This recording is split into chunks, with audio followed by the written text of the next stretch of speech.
Well, Siva, basically you've been mentoring people and stuff like that, yeah. So what do you think about it? I think, well, before I answer that, maybe I can just come back to what I've written on the Sure, whiteboard. go ahead. I think what I have come across, and I've been in entrepreneurship for a long time. I started my first business when I was 24. And that was 24 years ago. So, and in those days, we never had an MDEC or Cradle or venture capital or anything like that. You know, it was really your own blood, sweat, and tears, and there was no one to help you. There was no one going to give you money. You borrow money from your family and that kind of stuff. What about bank loans? Man, they're just as bad then as they are now. Okay, the bankers never change. Okay? Yeah. So they just become VC. I got one. Yeah. So you know, I mean, those were difficult times. But what I like to say is actually coming back to this. Okay. The first three lines were actually said by Vinod Koch of Kleiner Perkins fame. Okay. It's one of the most popular VCs around. He this. And he says the market is not large if the problem is not hard and the solution is not elusive. He wouldn't be interested in that kind of a business. And I added the last line, if the reward is not great. What I've come across with entrepreneurs over the last 10 years or so that I've been working with them is, too many of them do things that are too simple to do, that don't have a great market. You know, we're talking about a global market, you know. People do things that are easy to do. But if the solution is not elusive, for example, someone else can do the same thing. So coming back to, you know, if you say, well, you know, you want to do something like that, if someone else has already done it, or with something that's easy to copy, if you can't build barriers to entry, why bother to do stuff like that?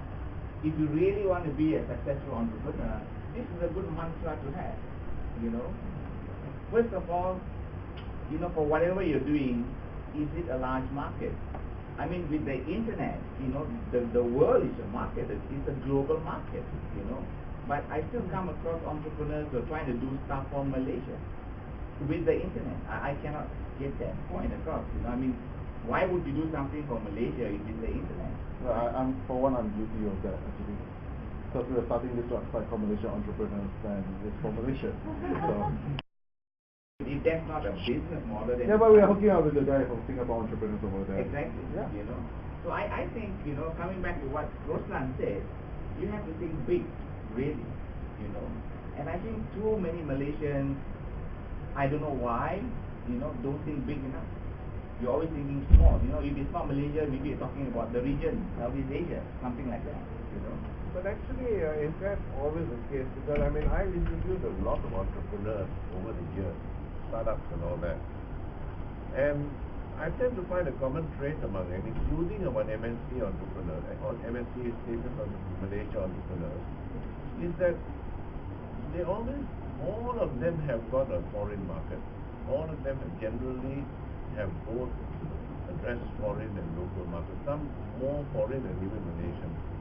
So they seem to have more aggression to go outside Malaysia than inside.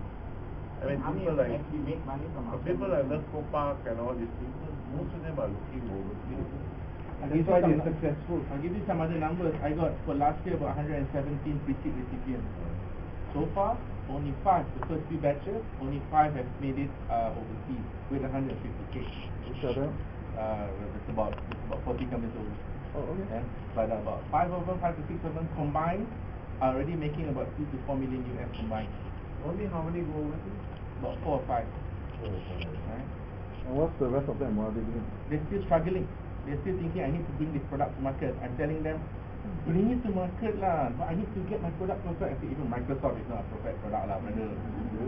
Roll it out lah, let people use it lah, let people know it lah. Okay, you guys agree with that, right? I guess. You know, nothing is perfect. You think WPIC, two of the companies launch their product. They go, screw it lah, I'm gonna launch it lah. So I help them launch it. Good to know. Ganesh? You know, I like that the part that you brought up on ideas. A lot of course we have to value our ideas, and a lot of people always keep the ideas to their heart because they're scared of it being copied, for example. And you know, I was in India about 6-9 months ago, and I went to this Indian game company at the time, and after that I was going to see this big Indian conglomerate, and this Indian game company told me be careful of that conglomerate because they will look at your idea and they will copy the idea. So when I went to this Indian conglomerate, the founder already found and you walk in, there's a saying by the founder: ideas are no one's monopoly. Think big, think fast, think ahead. So I guess the thing is, like going to market, if you have a product, you have an idea, you need to take it out there in the market as soon as possible and take it global as soon as possible. That is key to success. I think one of the reasons why a lot of the companies that I think Charles met is going regional because Maybe I need the restaurant. yeah, that's right. But at the same time, I do, even when I started to go to people, there's a lot of negativity around. But then you got to remember the technology entrepreneurship only started in Malaysia in 1996. So the cycle of to get this younger batch of groups of that time to actually go through the process will take them about 5 to 7 years. It would have gone down and up and down and up and down and up. Right now, I can almost guarantee if you really come to any four of us, we will not say your idea is shitty. But we will try to probe and see, make sure that you know and understand what your idea is all about. Have you addressed this area and that area? You know, coming to me and say, I'm going to build a wedding portal and I'm going to make sure that 10% of the Malaysian community will do this, and then so on, and because there's no other people that has done an end-to-end Sheikh Roslan, and therefore I'll be first and I'll get my first 10 million in the first year. You know, sure, try it. You know, there's no such thing as no competitor in the market, you know. But also, you also have this habit if people say you can't do it, you tend to do it. Do it, yeah. Yeah. It's a very bad habit of the moment people say, oh, Roslan, you cannot do that, I'll still do it. Yeah. Hold on, we get back to you a while. I just want to do a show of hands. How many of and 80% of your time marketing and selling, so that's where the money is. The money is not in the technology, the money is in marketing and sales. You can have the coolest idea, product ever. Someone's not going to give you $1 for it. Well, basically like Microsoft is a marketing arm anyway. Exactly. So they don't build their own product or stuff. Nike is not a production arm. They just sell. Charles, you have a question just now?